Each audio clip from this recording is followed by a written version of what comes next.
Thanks. Okay, so that was today, but take a listen, and Peter referenced this, to what Trump said in that memorable moment at Fox's GOP debate less than a month ago. Pledge to not run an independent campaign against that person. Again, we're looking for you to raise your hand now. Raise your hand now if you won't make that pledge tonight. Okay, now to the anchor, who is the first to ask. Special report host Bret Bair. Bret, so great to see you. So what do you think? Did Trump just cave and change his mind? What went on behind the scenes?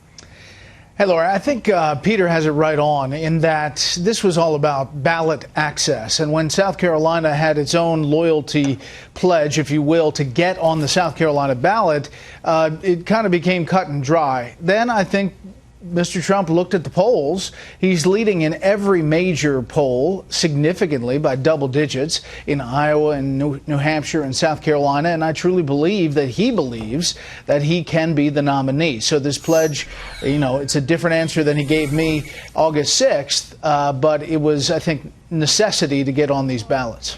And Trump seemed thrilled to sign this pledge. If you watched his subsequent press conference, right, he didn't want it to end. He kept saying, couple more questions. Okay, a couple more questions.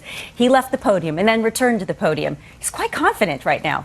Well, this is what makes Donald Trump Donald Trump. I mean, he is magnetic. He's obviously entertaining to watch. A lot of people are drawn to watching his news conferences. And, you know, his biggest applause line is always, I am self-funding this campaign. So when you see these others attack me with ads paid for by lobbyists, realize that all of those people want to influence those politicians. I'm using my own money. That's the thing that really strikes a chord with a lot of people. What also strikes a chord is that he's his own guy. He's spontaneous, as you are very well aware. Political insiders and other analysts have suggested this thing is non-binding, this pledge. He could very well tear it up. What's the likelihood of that? Well, you know, he was asked that today, and he said, I don't forecast any possibility of me tearing this up.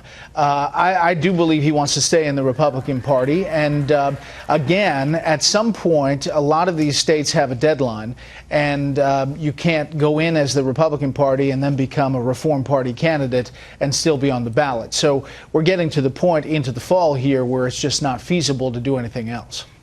And now that he's made nice with the RNC, does it help or hurt Hillary? What about that angle? Well, listen, I think what's going to be interesting to see is, you know, how all of these candidates, whether they continue to fire on each other or they continue to fire on Hillary Clinton and the Democrats. Carly Fiorina says that's the equation that the Republicans should be following, firing that way and not on each other. But so far, we've seen a lot of intramural squabbling. Bret Bair, thanks so much for taking the time for us this evening. Appreciate it. Sure. Have a good one. All right. We'll be watching you anchor Special Report tonight at 6 p.m. and every weeknight on Fox News.